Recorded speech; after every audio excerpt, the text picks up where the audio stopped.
আজকে আমি আপনাদের সাথে একটা গোপন কথা শেয়ার করব। তার আগে অবশ্যই আমার ভিডিওটা কিন্তু একটা হলেও কমেন্ট করে যাবেন, আর কে কোথা থেকে ভিডিওটা দেখছেন এটাও আমাকে জানাবেন।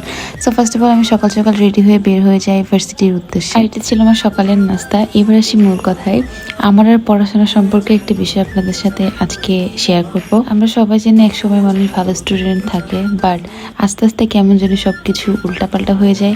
আমার আর পড়াশোনার সম্পর্কটা ঠিক একই রকম। এখন মনে করেন আমার আর পড়াশোনার সম্পর্কটা সিন করে রিপ্লাই না দেওয়ার মতো একটা অবস্থা।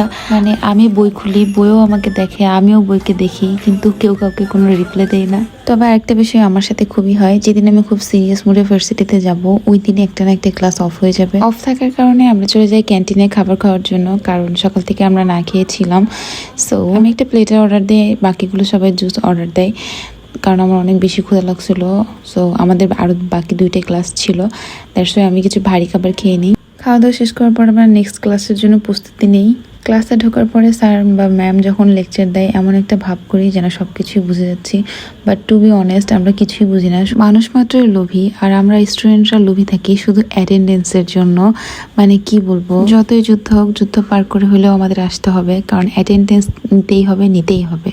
ধন্যবাদ সবাইকে ভিডিওটা দেখার জন্য, আর সবাই অবশ্যই বেশি বেশি করে কমেন্ট করবা, শেয়ার করবা। টাটা, আল্লাহ হাফিজ।